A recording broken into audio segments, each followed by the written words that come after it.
Alright, this is a quick demo of 4 different ideas that I had um, in my lesson plans. Here's a template I made.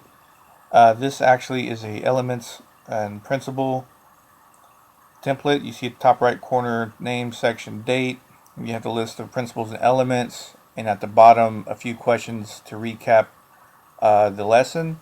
This lesson was, or this worksheet was tied to the introductory lesson of MC Escher, where we looked at some mosaics, some tessellating patterns found in nature and by man.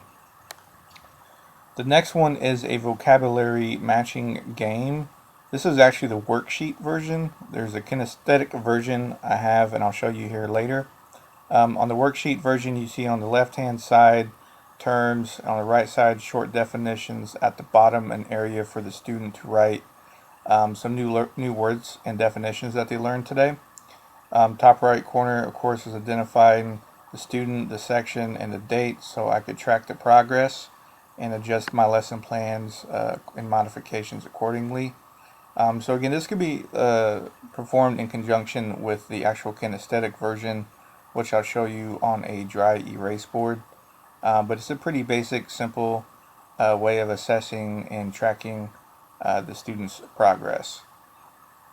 The next one is the kind of sorta exercise. This is a version of it where we could do just the shapes. If I call out the shapes, or if we're looking, kind of do an assessment, end of an assessment, quick review. I have the red, green, and yellow markers. Red being no, it cannot tessellate. Green being yes, it can, and yellow is I don't know. Again, name, section, and date, so I can track the progress of the student, make any modification, reteaching, deeper understanding lessons for them, maybe reword it, redo it different ways. I figured on this one actually I could probably add organic shapes too. Now here's kind of the kind of sort of, or I should say the kind of sort of lesson more in a kinesthetic version actually versus the vocabulary matching. I guess this could still be vocabulary. They're all very similar and linked together. So I'll separate the class. They'll pick a number 1 or 2 in team 1 and team 2. Team 1 will have definitions. Team 2 will have the shapes. And I'll be here kind of at the center facilitating. And the X's and O's there, I left just if I have some modifications or some students that have special needs, they could help me.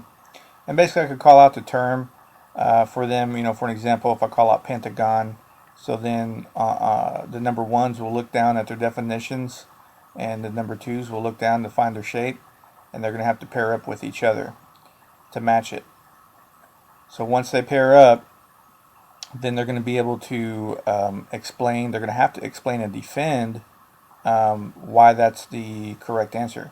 If it's a pentagon, maybe they got it wrong, but I want them to defend and explain themselves so I could again kind of do an assessment and keep it fun and keep it interesting.